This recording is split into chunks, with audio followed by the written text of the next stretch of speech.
Bahas apa kira-kira Pak Yudi hari ini? Hari ini kita bahas Fibonacci, Bu. Fibonacci, yes. Nah, ini dia. Ya. Sahabat Mirasat yang dari kemarin nanyain Fibonacci, dipantau baik-baik ya materinya. Sudah kelihatan Pak Yudi, silakan. Oke, thank you Bu Marta. Selamat malam buat teman-teman. Nah, hari ini kita mau belajar tentang Fibonacci. Kemarin kan kita udah belajar nih gimana cara entry, gimana cara exit. Nah, hari ini Fibonacci ini merupakan salah satu alat bantu yang sangat menarik buat teman-teman bisa pelajari, di mana memang Fibonacci ini menjadi salah satu acuan atau pit stop atau station dari pergerakan arah harga yang akan dilewati. Jadi kalau kita bisa menguasai Fibonacci, sebenarnya kita dibantu untuk dapat melihat bahwa kira-kira harga ini bisa bergerak sampai area mana gitu ya. Jadi nanti kita akan belajar hari ini dua tentang retracement dan extension, di mana keduanya ini sangat berguna di dalam penggunaan dalam trading sehari-hari supaya kita bisa menentukan target. Karena kan kita suka bingung nih, gimana sih cara cari target? Kemarin kita udah belajar cara exit, misalnya kita menggunakan resisten terdekat, itu capret dan itu salah satunya. Nah, yang lainnya salah satunya yang bisa kita pergunakan adalah Fibonacci. Nah, untuk Fibonacci ini sendiri sebenarnya dulu dikembangin sama yang namanya Leonardo Fibonacci, gitu ya. Dia ini seorang matematika di abad ke-13. Nah, Fibonacci ini juga punya angka yang digunakan dalam banyak hal, gitu ya, seperti biologi, astronomi, geologi, musik, arsitektur, dan finansial. Jadi deret angka Fibonacci ini hampir di seluruh kehidupan kita sebenarnya menggunakan.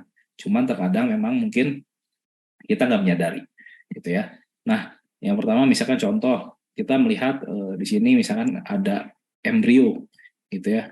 Ini sebenarnya pembagian dari dia punya komposisi ini menggunakan deret dari Fibonacci, termasuk misalkan di sini ada bunga matahari, lalu di sini ada bangunan di Yunani, gitu ya, terus ini ada piramida di Mesir. Ini sebenarnya pembagian ini kalau kita gunakan angka Fibonacci, entah kenapa pas, gitu ya. Termasuk yang di sini adalah gambar dari Mona Lisa, pembagian dari angkanya juga ini pas, gitu.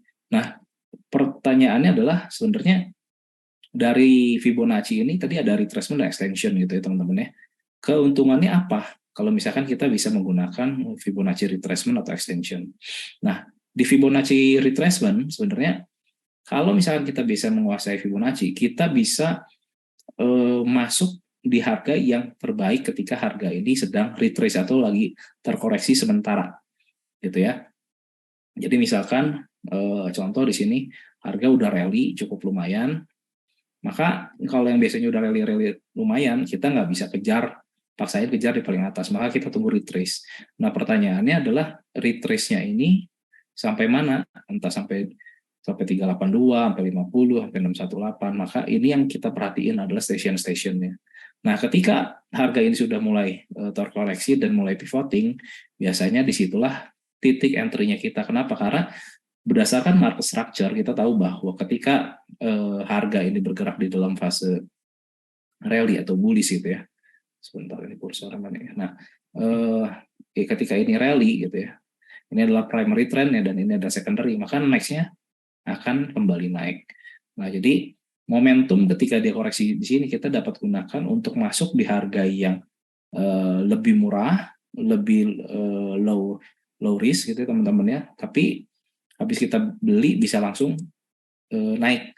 Nah, biasanya teman-teman bisa perhatiin yang udah biasanya tadi depan-depannya udah rally kenceng, waktu dia koreksi kita bisa cari entry-nya atau re-entry-nya.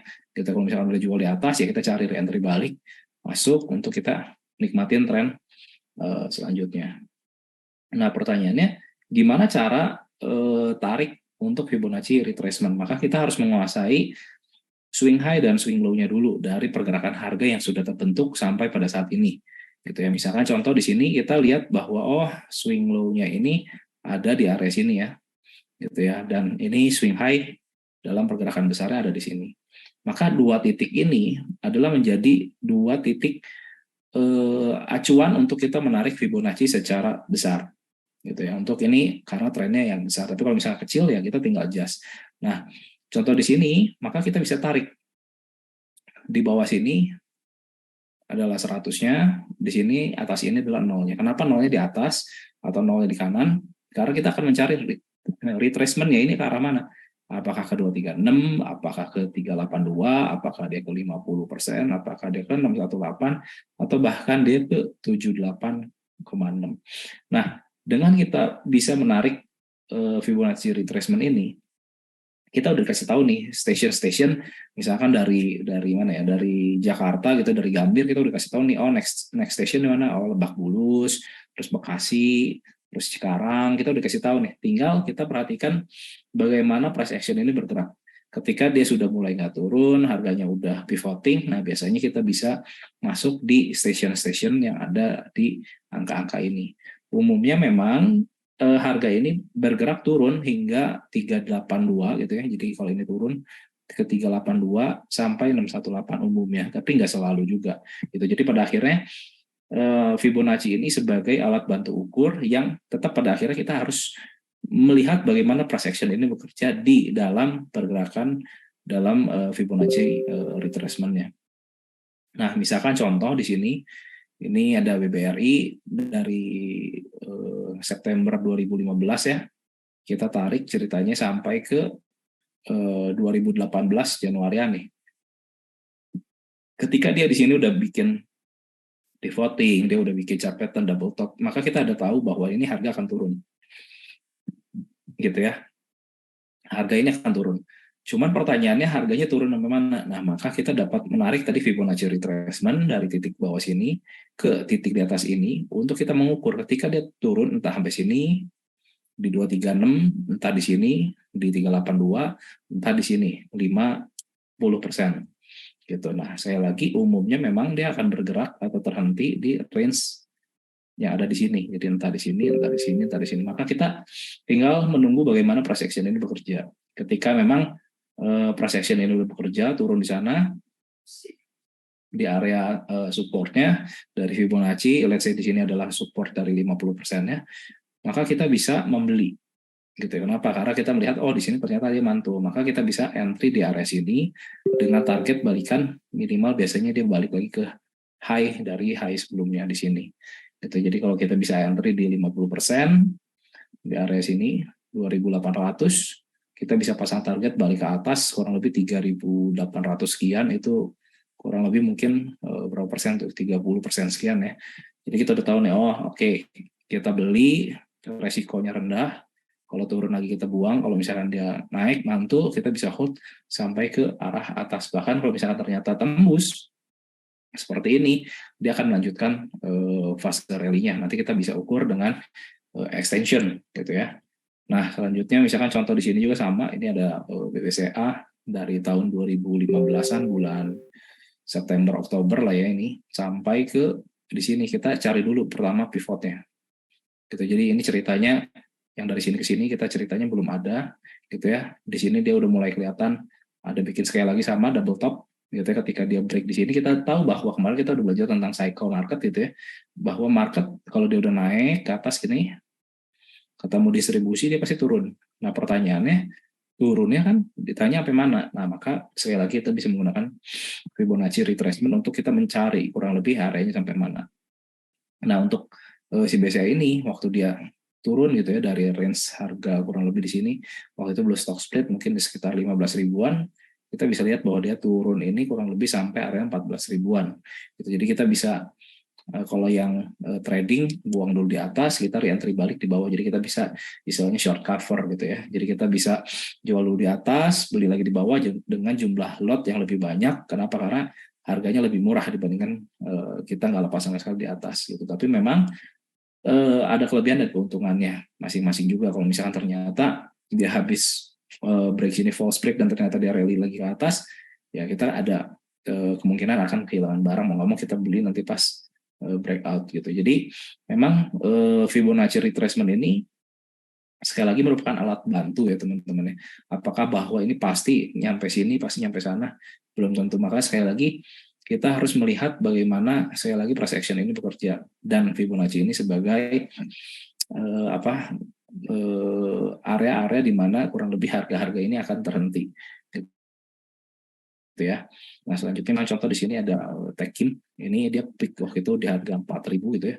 Kita tahu bahwa ini di sini dia break support gitu ya, kembali turun. Di sini juga dia patah daripada dia punya uptrend line, maka dia akan turun. Pertanyaannya sekali lagi, ketika dia jebol dari support, dia akan turunnya sampai mana? Entah sampai 238, entah sampai 382, entah sampai 50, entah sampai 618. Maka station ini kita boleh perhatikan gitu ya, entah di 382 ada pantulan kita boleh coba masuk, entah di 50 kita masuk, entah di 618 masuk. Pada akhirnya kita harus menunggu sekali lagi price actionnya bekerja seperti apa.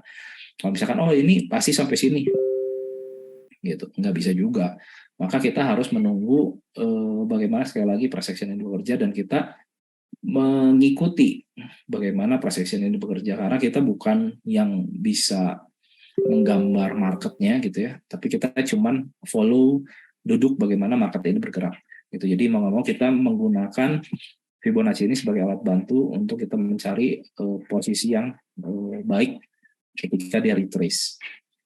Nah, selanjutnya kita akan melihat tentang Fibonacci extension gitu ya. Extension ini biasanya banyak digunain waktu dia break high, di mana kita nggak bisa melihat bahwa udah nggak ada resisten-resistennya lagi, udah di all time high, maka kita bisa menggunakan Fibonacci extension ini sebagai target kenaikan gitu ya. Nah, jadi misalkan contoh di sini waktu itu dia bergerak sideways cukup lama gitu ya, cukup lama, terus dia naik, terus dia retrace gitu ya. Maka sekali lagi kita bisa mencari retrace-nya ini sebagai area entry gitu ya, di area sini kita bisa entry. Nah, pertanyaannya adalah kalau misalkan dia naik, kan tadi dia akan naik dari retrace-nya balik ke high sebelumnya. Nah, pertanyaan kalau dia tembus ke atas, maka pertanyaannya adalah dia akan naik sampai mana? Gitu. Maka retracement ini kita bisa gunakan. Caranya adalah kita menarik dari swing low sebelumnya, gitu ya, di sini ke swing high, lalu ke swing low lagi. Nanti dia akan bentuknya seperti ini, beda sama yang tadi. Karena yang ini yang extension. Maka kita bisa lihat 100-nya ada di sini, 1618 ada di sini, dan 2618 ada di sini. Dan ternyata dia berhentinya di sini 2618, retrace dulu, baru dia naik lagi ke atas. Jadi kita bisa lihat nih, stationnya sekali lagi, dia naik ke mana nih? Dia turun, naik sampai 1618, turun ke 100, baru dia ngegas ke 2618. Maka angka-angka ini sebagai tadi angka-angka station di mana kita bisa tahu bahwa kalau misalkan kita beli, let's say entah beli di bawah sini, entah kita beli ya breakout, pertanyaan kan selalu adalah exitnya di mana gitu kan. Kalau kemarin kita bisa menggunakan resisten sebelumnya kalau ada resisten nih, tapi kalau misalkan nggak ada, maka pertanyaannya kita bisa tahunya di mana ya. Salah satunya bisa menggunakan chart pattern, yang lainnya bisa menggunakan extension untuk kita mencari target kenaikan dari saham tersebut gitu ya. Kurang lebih itu aja. Ada pertanyaan mungkin dari teman-teman? Baik, Pak Yudi, pertanyaannya panjang-panjang, Pak Yudi. Tadi sambil bacain ya. Jadi kayaknya ini buat yang udah paham banget, kayak biasanya pertanyaannya banyak nih. Pak Yudi, ini ada sebenarnya pertanyaan pertama itu nggak khusus tentang ini ya, nggak khusus tentang Fibo, tapi adalah bagaimana mengukur atau memproyeksikan peta Elliott Wave dengan Fibonacci extension atau retracement. Bagaimana memproyeksikan peta Elliott Wave dengan Fibonacci extension atau retracement? Mungkin menggabungkan ya maksudnya. Oke, ini sebenarnya di next pertemuan minggu depan sih sebenarnya, tapi kurang lebih teman-teman nanti mengerti bahwa Elliott Wave ini dia terbagi dari 5 gerakan impuls, lalu dia ada 3 correction gitu ya. Ini ada 1, 2, 3, 4, 5, terus di sini ada A, B, dan C gitu ya. Biasanya waktu dari 1 ini dia turun gitu ya, kedua kurang lebih biasanya dia bisa tadi sama bisa turun di 382 atau 618 gitu ya. Nah, dari sini dia akan naik, biasanya umumnya adalah 1618 gitu untuk wave 3-nya. Nanti di wave 4-nya biasanya dia berkebalikan sama wave 1 keduanya dari masalah ketinggian gitu. Jadi ini harus sambil dihitung juga apakah satunya bener nggak nih ada 5 subwave, terus duanya bener nggak nih dia ada 3 subwave. Terkadang seolah-olah gambarnya benar, tapi ternyata hitungannya ada miss. Kenapa? Karena kita nggak detail, subwave-nya ternyata ada yang kelewat, atau ternyata subwave-nya berbeda, atau ternyata ada yang di mana ini bukannya 5 gerakan, ternyata ada 6 gerakan. Jadi memang butuh ketelitian juga kalau dari Elliott Wave itu sendiri. Kurang lebih gitu sih, Bu Marta. Oke, baik. Jadi ini akan lebih jelas lagi nanti di minggu depan ya, Pak Yudi. Oke, baik. Pak Yudi, berikutnya Pak Yudi berarti ini pertanyaannya kalau misalnya saham all time high itu berarti nanti nariknya pakai extension. Yes, misalkan harganya ini udah bergerak naik begini, terus dia ada sempat turun, terus dia lagi mau break daripada dia punya all time high, gitu ya. Dia mau break daripada dia punya all time high, maka yang kita lakukan adalah kita cari tadi pivoting bawahnya 1, kita pakai extension 1 di sini, lalu kedua di sini, lalu kita tarik ke dasar sini 3, maka dia akan jadi ke atas nih kurang lebih di mana. Nah misalkan contoh ya, sama apa ya? Misalkan Sahabat Mireset, ada yang punya ide saham all time high ya Pak, yang mau break boleh dimasukin. Kalau teman-teman ada ide boleh kita coba. Boleh dimasukin di kolom chat. Bank Mandiri katanya Pak Yudi. Tadi ada yang masuk barusan Bank Mandiri. Ya sih Bank Mandiri all time high itu. Oke. Udah cukup. Oke. Nah misalkan kita melihat bahwa satu Bank Mandiri ini kan break daripada all time high-nya di sini ya. Ya. Ini kan dia coba resisten break, nggak break, yang di sini dia valid break. Nah, kita bisa ukur untuk dia kenaikannya ini sebenarnya kita mau cari dulu swing high swing low-nya dari mana gitu kan.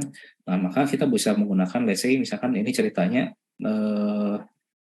belum ada deh ke atasnya gitu kan, belum ada ceritanya. Maka kita bisa cari gitu. Dia kira-kira nanti ketika dia break all time high ini bisa sampai mana. Nah, kalau misalkan kita menggunakan swing high, swing low terakhir gitu ya, maka dari sini gitu ya, ke high di sini, lalu dia balikin lagi ke low yang di sini. Maka kita bisa tarik dari extension dari sini ke sana, gitu. Nah, kurang lebih biasanya entah dia ke 1, entah dia ke 618. Nah, tinggal kita lihat nanti dalam perjalanannya ini seperti apa. Nah, ya kayak gini kan dia pas langsung kena ke 1 tuh. Gitu. Jadi ini salah satu alat bantu ukur aja sih buat teman-teman. Pada akhirnya tetap ketika harga ini bergerak naik, kita perhatiin bagaimana harga ini bergerak. Di sini dia di 1 ini dia berkali-kali dia retest untuk tembus, tapi dia nggak bisa tembus nih. Gitu. Ada kemungkinan malah dari sini dia bikin double top atau triple top, dia turun dulu untuk dia balik lagi ke bawah, baru nanti dia naik lagi ke atas nih. Gitu. Jadi nanti dia akan bikin swing baru. Gitu. Jadi di tarikannya swingnya ini udah sampai target nih, targetnya di 1 gitu. Untuk swing yang barunya nanti kita akan ukur ulang nih. Kalau ternyata ini confirm, misalkan Bank Mandiri turun, nanti dia turun, ternyata di area 9.050 dia pivoting balik, maka kita bisa ganti dia punya area ukuran gitu ya. Kita ukur baru dari sini kurang lebih begini. Nah gitu. Jadi nextnya kemana nih? Mungkin arahnya sekitar 12.475 setelah dia pivoting dulu ke bawah atau retracement dulu ke bawah di 9.050 gitu. Ini untuk yang nextnya, tapi untuk yang sekarang ya ini udah hit targetnya 10.600 sih gitu. Kurang lebih gitu sih teman-teman. Masih ke-mute Bu Marta. Oh iya, baik, terima kasih Pak Yudi. Kita lanjut lagi ke pertanyaan berikutnya. Tadi banyak banget yang nanya time frame Pak Yudi. Time frame-nya kan daily ya Pak Yudi. Apa kalau untuk jangka waktunya tuh ada batasannya nggak sih? Setahun atau enggak berapa candle gitu? Kita tetap pada akhirnya ngeliatin swing high swing low terakhirnya sih. Kalau misalkan mau pakai menit, pakai jam, pakai monthly, nggak ada masalah. Tapi kita tahu bahwa kita geraknya di mana. Kalau di menit ya berarti kan upside-nya nggak banyak. Kalau monthly upside-nya banyak tapi kan lama gitu. Jadi harus sesuaiin lagi sama time frame-nya kita. Kalau misalkan kita mau niatnya trading cepet-cepet, ya biasanya ya pakai penitan diturunin aja time frame-nya, sama aja kok, cara bekerjanya nggak ada bedanya. Oke, baik, baik. Berarti sama aja ya, sahabat Miraset. Lalu, nah Pak Yudi, ini yang pertanyaan yang juga mungkin banyak ditanyakan. Ini kan kita bisa ngukur harganya ya, bisa cari targetnya. Berarti waktunya bagaimana? Bisa nggak Sebenarnya diukur maksudnya? waktu bisa pakai Fibonacci yang lain sih, cuman memang misalkan contoh ya teman-teman di sini ini kan udah lagi suspend. Waktu dia naik nih dari titik 0 sini naik ke area 180 dan dia retrace arah 125, ketika harga ini break dari apa namanya harga high yang ada di sini 180-an, maka kita udah bisa tahu nih kurang lebih dia punya area harga sampai mana nih, tinggal kita ngikutin. Nah biasanya kalau udah naik sampai 4236 begini, wise-nya itu dijual. Kenapa? Biasanya karena kan naik udah kayak tiang bendera begini, habis itu apa yang kejadian? Biasanya dia akan turun agak ekstrim, karena naiknya terlalu ekstrim, dia juga akan turunnya dengan cepat, biasanya gitu. Nah, untuk waktu, sebenarnya tergantung dari market cycle-nya lagi sebenarnya. Kalau misalkan dia blue chip, biasanya dia bisa bergerak naik gitu ya, kurang lebih dari 6 sampai 9 bulan. Kalau misalkan dia yang semi gorengan begini, biasanya kurang lebih dari 2 minggu sampai 3 bulan, tergantung pergerakan dari cycle. Misalnya kalau kayak gini kan ya kurang lebih ini 2 minggu lah kenaikannya gitu. Jadi kalau kita lihatin dari cycle-nya ya kita kurang lebih tahu waktunya, cuman exactly persis tanggal berapa mungkin agak susah ya gitu. Baik, berarti kalau dari sisi tanggal, dari sisi waktu memang agak susah ya Pak Yudi untuk nentuin ya. Mm-mm. Ya, gitu Kalau sahabat. misalkan indeks mungkin lebih gampang, tapi kalau misalkan saham-saham menurut aku lebih susah sih. Oh, oke, baik, baik. Baik, Pak Yudi. Kita ke pertanyaan berikutnya, Pak Yudi. Ini mungkin nanti boleh diulang lagi nih, Pak Yudi. Ini ada yang tanya, kalau misalnya untuk saham uptrend, penarikan garis Fibonacci-nya dari kiri ke kanan atau dari kanan ke kiri? Untuk yang uptrend, jadi teman-teman perhatian gitu ya, misalkan dia uptrend, dia naik, terus dia ada koreksi ya ke bawah gini, gitu ya, koreksi ke bawah lalu dia naik. Nah maka di sini adalah 100-nya, di sini nolnya. Tadi sekali lagi seperti itu. Jadi kita tahu bahwa oh ketika ditarik ini turunnya kemana? Entah tadi 236, 382, 50 atau 618 gitu. Jadi kalau misalkan contoh, misalkan di sini gitu ya, kita tarik gitu ya dari low-nya dulu, ini angka 1, kanannya ini pasti 0. Itu. Nah kita tahu bahwa oh ternyata si saham ini turunnya sampai 618 nih, turun sampai 618. Nah habis beres ini tinggal kita tadi bisa cari extensionnya kalau misalkan nanti dia break ke atas targetnya kemana gitu. Jadi bisa di combo pemakaiannya gitu. Jadi kalau retracement pastiin selalu nolnya di kanan aja. Kalau misalkan nolnya nggak di kanan gitu ya, nanti cara pembacaannya kebalik. Misalkan begini ya, ini satunya di kanan. Nanti pas turun, teman-teman bingung kok pertama kali turun, kok langsung ke 786, kok ke 618, kok setengah baru 382, kebalik. Harusnya namanya retrace, kita retrace itu dari area yang kecilnya dulu. Gitu ya. Jadi retrace-nya dari 236, 382, 50, 618. Kurang lebih gitu. Jadi yang kebalik nolnya di kanan.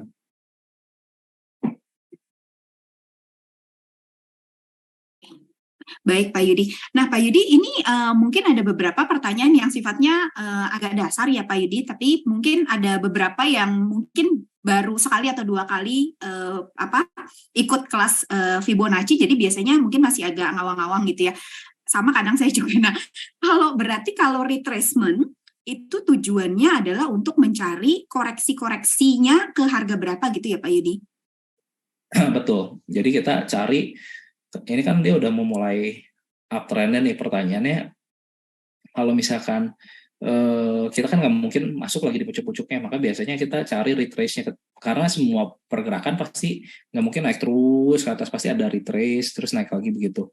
maka kita nggak bijak kalau misalkan naiknya pas lagi kencang baru beli. Biasanya kita tunggu dia retrace ke bawah dan mulai mantul, biasanya kita baru masuk. Kenapa? Karena kalau kita masuk di sini, di ayun ke bawah sini, biasanya gemeter langsung cut loss, habis cut loss dijual langsung dia naik. Kenapa? Karena entry-nya kebalik, entry-nya salah. Maka penting banget kalau kita bisa menggunakan retracement ini, waktu bullish-nya kita nggak masuk, waktu dia koreksinya kita nggak masuk, tapi waktu dia mulai mantul kita baru masuk, sehingga langsung dapetin upside cuannya aja. Kalau kita masuk ke waktu di sini, misalkan ya udah profit, terus turun sampai rugi, biasanya dijual, habis dijual terus dia naik, terus misalkan let's say kita kejar balik lagi di atas, ternyata dia false break turun lagi, jadi berkali-kali entry-nya salah, berkali-kali kena cut loss terus gitu. Jadi entry ini juga penting untuk dimengerti sih sebenarnya. Jadi teman-teman nggak kejar-kejaran waktu dia lagi naik kencang gitu. Lagi tinggi-tingginya gitu ya Pak Yudi.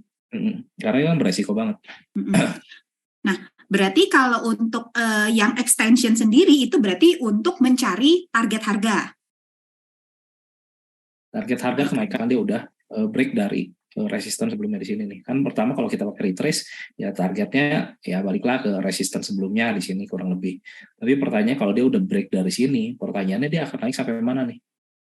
Gitu. Nah kalau pakai chart pattern ya bisa aja dari sini ke sini kurang lebih 1:1, atau kita menggunakan area consolidation di sini kurang lebih 1:1 di sini. Itu pakai metode lain. Tapi kalau dengan Fibonacci kita terkadang bisa dapetin ya, kayak misalnya SRAJ tadi contoh ya, itu bisa naik sampai 4236. Itu nggak banyak saham yang bisa naiknya ekstrim kayak begitu, jarang, tapi ada aja gitu. Dan akhirnya disuspend. Ya, karena naiknya ekstrim lah. Karena ekstrim. Pak Yudi, oke, berarti tadi sahabat Mirasa sudah jelas ya, retracement itu berarti untuk tadi saham yang mau cari koreksi-koreksi di mana, uptrend, tapi lagi koreksi gitu ya. Kemudian kalau extension berarti untuk cari target harga pasca atau pada saat break high gitu ya. Nah, Pak Yudi, berarti pertanyaan berikutnya itu kalau misalnya marketnya downtrend atau sideways, gimana penerapannya Pak Yudi? Pertanyaan dari Bapak Ade. Sebenarnya sama aja. Cuman kalau sahamnya turun gitu ya, sahamnya turun begini, kita bisa cari waktu dia mantul di sini, pertanyaannya retrace-nya sampai mana. Nah, cuma kalau tadi ketika uptrend retrace-nya kita beli, kalau di downtrend retrace-nya ini buat kita sell. Gitu. Waktu dia balik ke titik ini, kita untuk cari untuk sell-nya di mana, dead cat bounce-nya ada sampai mana. Gitu. Nah, yang sering kejadian adalah waktu dia downtrend, pertama mantul nggak berani beli, udah naik tinggi, wah uptrend nih, dibeli di sini. Habis dibeli, diturunin lagi ke sini, nggak berani cut loss, diayun terus sampai ke bawah. Kenapa? Karena trennya ini kan dia masih downtrend gitu kan, dia masih downtrend, ini turun. Nextnya apa ya, dia akan turun lagi. Pertanyaannya bisa cari nggak target penurunnya? Ya bisa aja pakai extension juga. Dari titik ini 1 ke sininya adalah 2, ke sininya adalah 3. Nanti dia akan jadi lagi ke bawah. Cuma pertanyaan kalau lagi downtrend ngapain cari target turun? Kan kita nggak bisa profit dari penurunannya. Iya. Jadi fokusnya mendingan ke sama uptrend aja. Iya, makanya yang diajarin tadi fokus ke yang uptrend. Kalau sideways itu agak... Kalau sideways ini dia kan udah kebentuk ininya nih, high low-nya. Ya paling dia akan bergerak di sini. Entah dia flat gitu ya. Entah dia flat, entah dia ada lebihnya dikit gitu. Entah dia mengecil. Nah, yang ini umum oke, yang ini oke, yang menjebalkan yang ini. Break atas, jebol ke bawah langsung naik ke atas, ini nyebelin nih. Ini yang sering kali istilahnya mematikan sih buat para trader. Habis dibeli dia turun, habis kita buang dia balik lagi ke atas. Ya karena kena bull trap dan bear trap di sana. Ya mau nggak mau tetap disiplin. Karena nggak tahu kan ternyata dia ada false break atas bawah. Tapi ya peluangnya ada aja. Nah, teman-teman juga bisa perhatiin sih sebenarnya, misalkan penarikan dari untuk Fibo-nya, ya kalau ini tadi udah jadi nih di sini dan di sini, ya teman-teman tarik aja. Misalkan ini satunya, ini nolnya, teman-teman cari dia retrace-nya sampai mana nih. Misalkan dia retrace-nya sampai 618, ya biasanya nanti dia jadinya bentuknya ini nih. Dari sini 1, 0, nanti dia turun 618. Biasanya mungkin mengecil kayak gini bikin triangle. Tapi kalau misalkan dia balik sampai ke ke paling atasnya, biasanya dia bikin flat gini lah, bikin flat base gitu. Kurang lebih gitu sih. Nah, yang paling nyebelin yang ini. Nah, biasanya kalau yang ini tadi 1, 0, dia naiknya ke sini biasanya cuma sampai 127 gitu ya. Nah, sampai sini nggak lewat, nggak sampai 1618, break ke bawah sama, sini turun juga nggak sampai 1618, 127 balik lagi ke atas. Biasanya seperti itu. Baik, terima kasih Pak Yudi. Kita lanjut ke pertanyaan berikutnya. Pak Yudi, kalau Fibonacci ini berarti bisa untuk average up ya? Bisa-bisa aja sebenarnya untuk average up. Cuman money manajemennya teman-teman harus tahu bahwa kalau kita averaging up, jangan porsinya lebih gede di atas. Nanti average kita naik terus ke atas, waktu sekalinya di ayun turun langsung rugi gitu. Jadi tetap porsinya harus tetap gede di bawah kalau mau averaging up. Jadi misalkan di bawah udah masuk 100 juta, ya ke atas boleh nggak averaging up? Boleh aja 50 juta. Jangan jadi ke atasnya 200 juta atau 300 juta kan, jadi average-nya ketarik naik gitu. Jadi nggak average itu. Ya problemnya kadang kan, aduh tahu gitu kemarin masuknya 300 juta, sedangkan kemarin kita beli di bawah 100 juta nggak beli banyak. Ya udah deh sekarang lagi naik beli 300 juta, habis beli 300 juta ternyata marketnya balik ke bawah. Habis itu yang tadinya udah untung dari 100 jutaan, kita averaging up dengan tambah 300 juta malah jadi bukannya BEP malah minus. Kenapa? Karena kitanya FOMO kejar di atas gitu. Jadi penting juga sih buat money manajemennya diatur. Segitiga yang begini ya, sahabat Miraset, jangan yang terbalik. Nah, Pak Yudi, ini ada pertanyaan Pak Yudi. Kalau misalnya terjadi koreksi di area 61,8 tertembus, apakah titik penurunan selanjutnya dapat dikonfirmasi sebagai entry? Balik lagi, kalau misalkan kita tadi perhatiin si apa namanya, si Fibonacci-nya gitu, misalkan teman-teman perhatiin gitu, misalkan harganya udah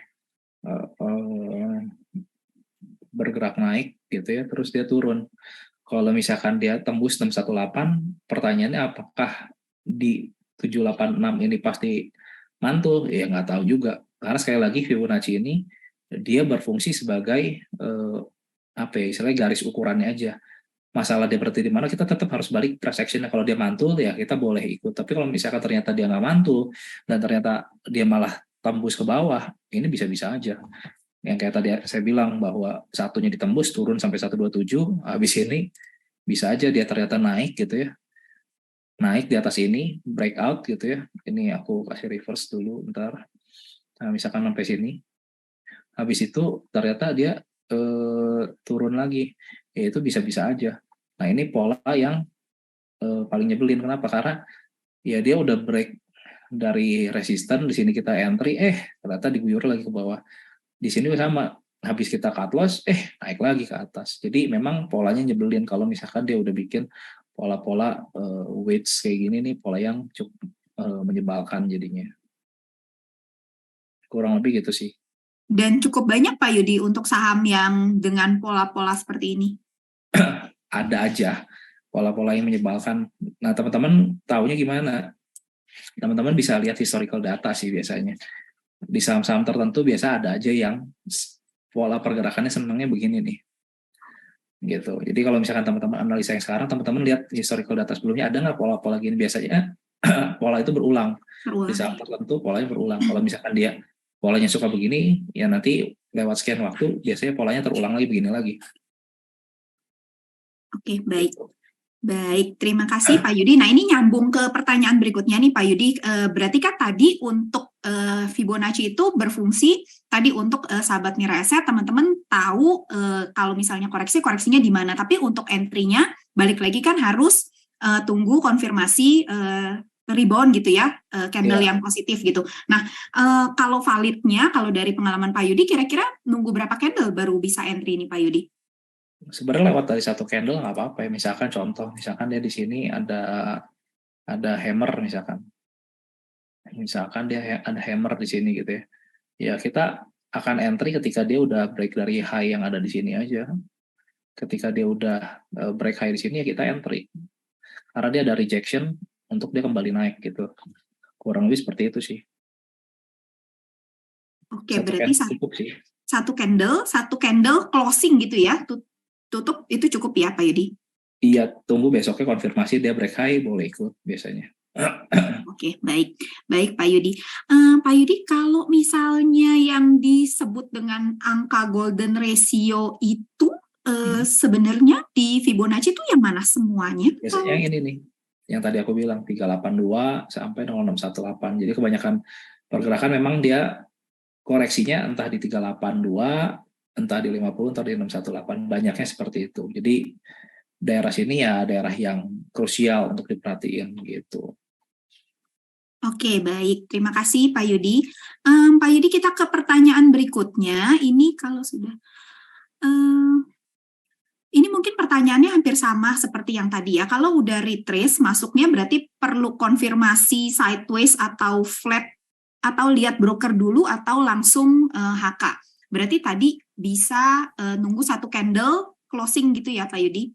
Ya, jadi kalau misalkan di sini tadi dia udah hammer, besoknya naik ya pagi-pagi boleh HK langsung. Karena dia akan naik. Tinggal pertanyaannya dia naik sampai mana? Entah dia naik sampai yang di sini, entah dia naik sampai sini, entah sampai sini, atau bahkan lanjut lagi ke atas. Nah itu yang harus kita ukur balik pakai extension gitu.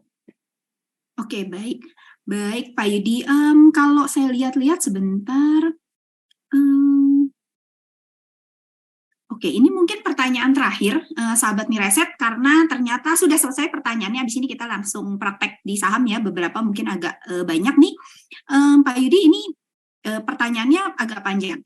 Apakah titik swing low dan swing high untuk menarik Fibonacci retracement itu sifatnya subjektif dan harus menunggu trend line di break? Sebenarnya nggak subjektif ya. Selama kita tahu kita mau bergerak di time frame yang mana. Kalau misalkan ada orang narik kok kecil ya, kok kita kalau narik kok gede ya, karena time frame yang kita pakai berbeda antara orang yang satu dengan orang yang lain. Kalau dia mungkin memang kejarnya satu kali swing kecil, kalau yang kita pakai misalkan satu kali swing besar, yang nggak ada masalah sebenarnya. Selama kita tahu kita bergerak di time frame yang mana, gitu sih kurang lebih. Oh, berarti kalau misalnya di time frame yang lebih kecil ya otomatis potensinya atau pergerakannya akan lebih kecil ya, harganya nggak akan jauh-jauh gitu ya, Pak Yudi? Upside juga nggak banyak, Ya, waktunya juga relatif lebih cepat. Tapi ya upside, ya sekali lagi upside nggak banyak. Kalau kita bergerak di major, tren besar, ya upside-nya banyak, tapi waktunya lama. oke. Baik, terima kasih Pak Yudi. Udah selesai sahabat Mireset. Nah, udah sebelum jam 8, ayo yang mau masukin saham, Sarah boleh dibantu. Ya udah langsung. Sarah boleh dibantu.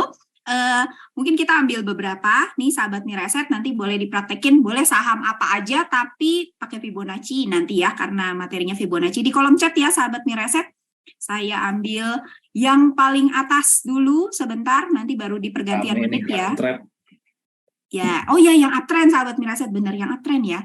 Di menit sebentar, tadi yang baru masuk itu di 5, sebentar ya.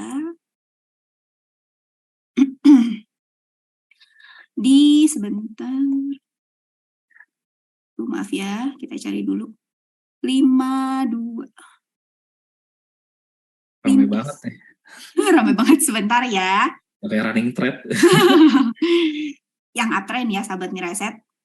Sebentar. Karena, maaf ya, sebentar. Pak SMRA Pak Yudi yang masuk ke menit 53. SMRA. Sisanya saya sambil cari ya. Silakan sahabat Miraset masukin lagi. SMRA ya.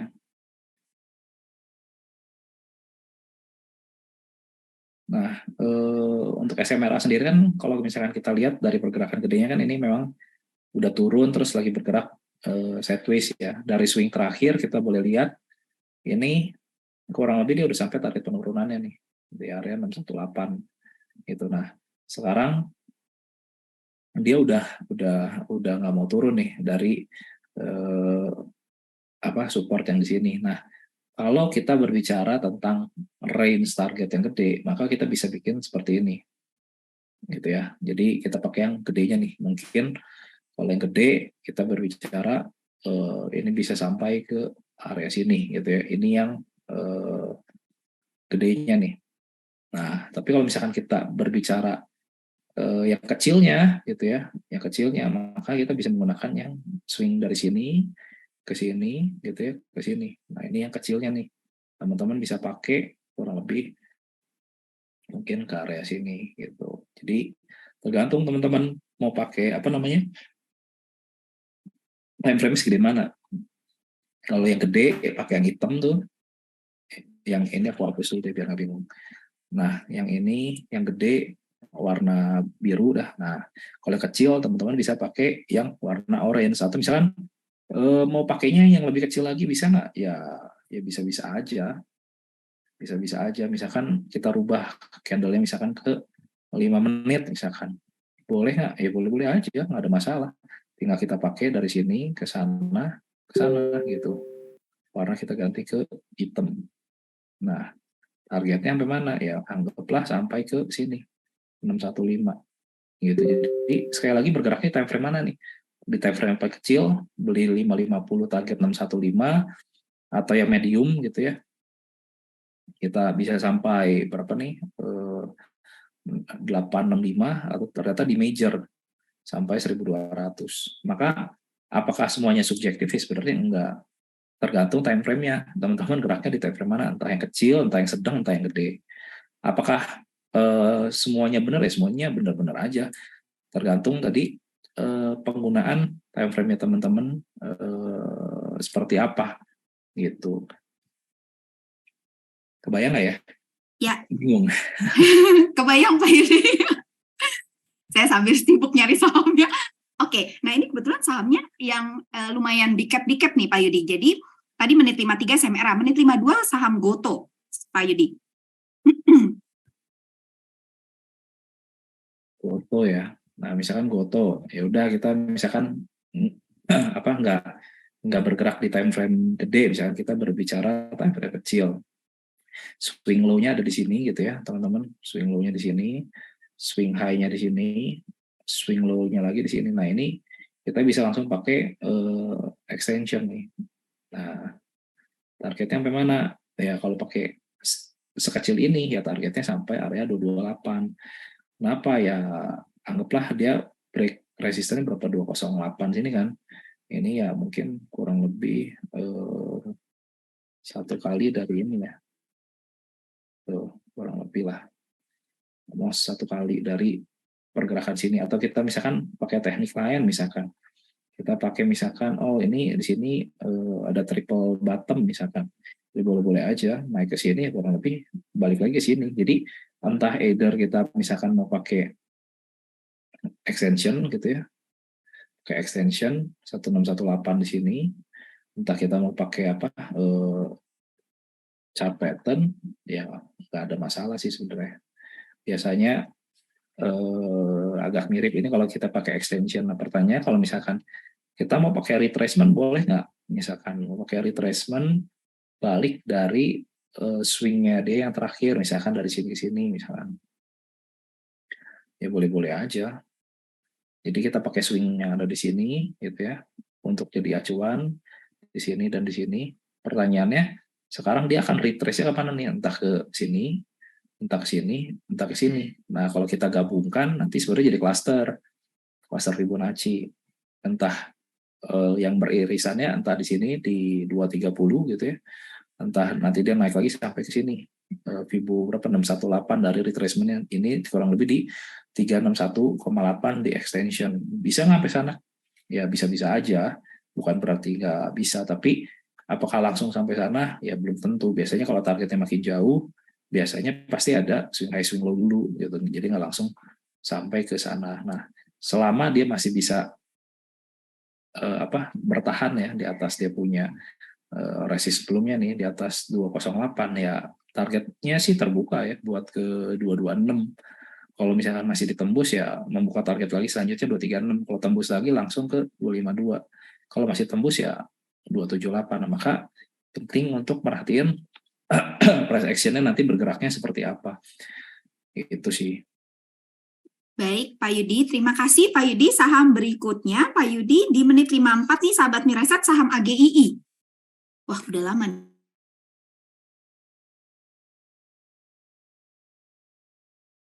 AGII ya. GI ini kan uptrend gitu ya, udah uptrend tapi di fase pergerakan terakhirnya nih dia sebenarnya lagi bergerak consolidation nih. Consolidation, nah tinggal yang kayak model tadi sebenarnya. Nah ini kan kalau kita lihat gitu ya, apa satunya di sini, nolnya sebenarnya kan di sini nih, nolnya di sini. Kita pengen lihat nih waktu di sini dia mantul sampai mana? Oh dia sampai di sini 084. Nah tapi waktu diterusin masuk ke pola yang tadi menyebalkan, dia naik karena 1272 turun lagi ke bawah.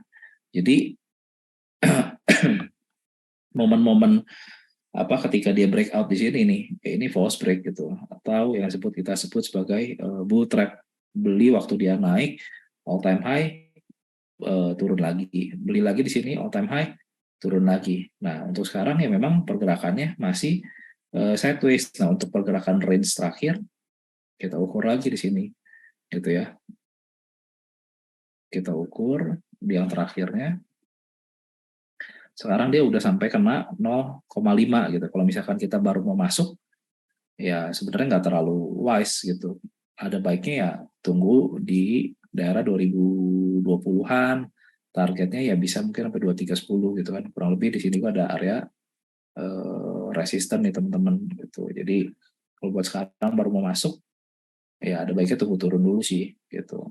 Tunggu turun baru naik. Karena kenapa? Karena basically memang polanya lagi sideways gede, dan pola sideways gede teman-teman jangan belinya dekat-dekat resisten, pasti bonyok.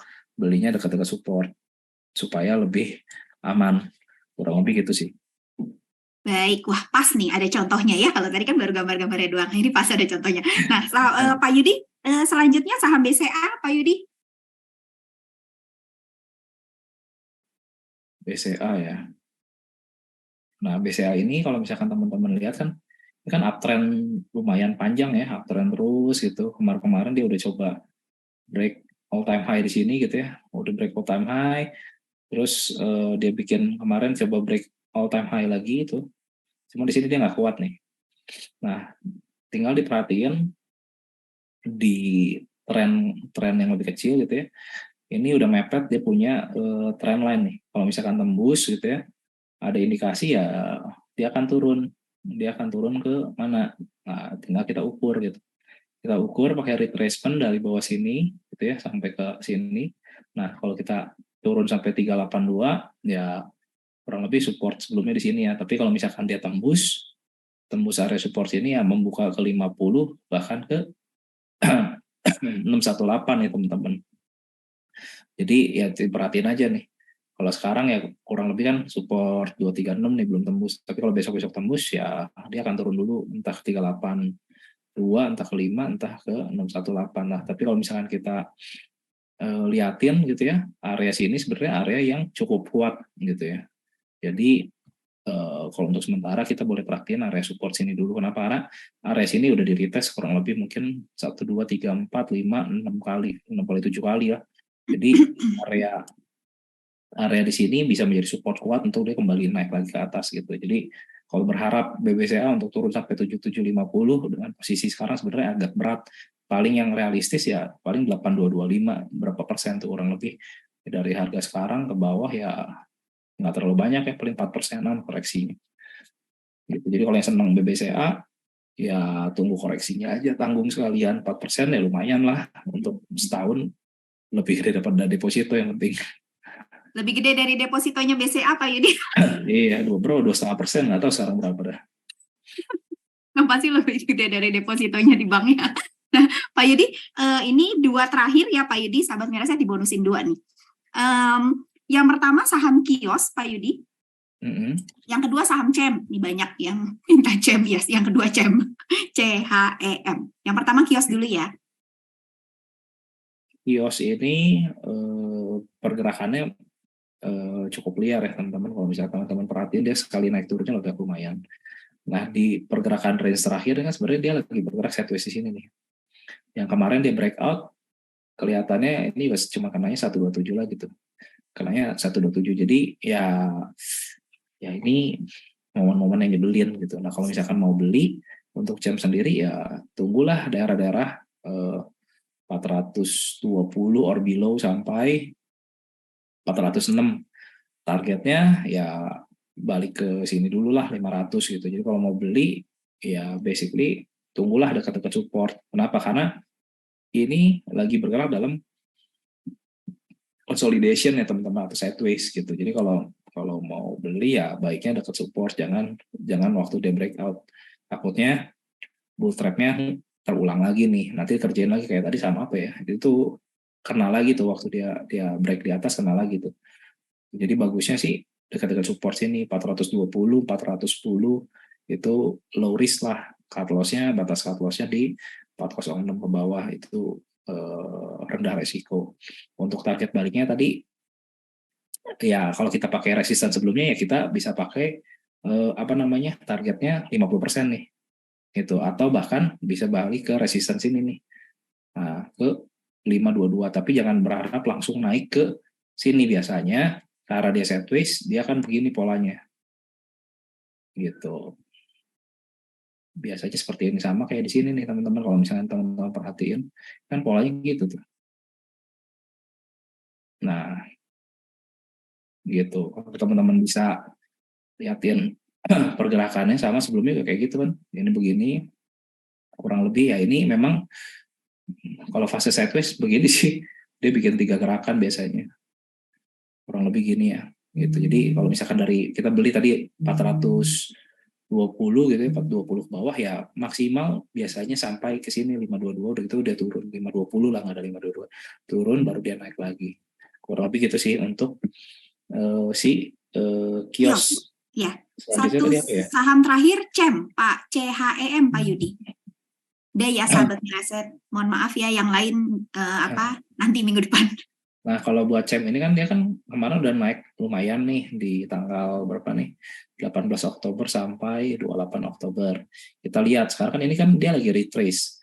Nah, retrace-nya ini ya kalau kita lihat sekarang ini retrace-nya hampir 786 nih gitu ya. Jadi range 786 sampai 854 ini juga ada support gitu. Jadi kalau mau masuk daerah-daerah sini rendah resiko, batas stop loss-nya di bawah sini, di bawah 87, jadi batas stop loss-nya buat CEM. Nah, nanti kalau misalkan besok ternyata dia masih turun masuk area sini, ya kita lihat kalau ada rejection kita bisa ikut. Nanti pertanyaannya dia baliknya sampai mana? Nah, maka kita ukur ulang gitu ya.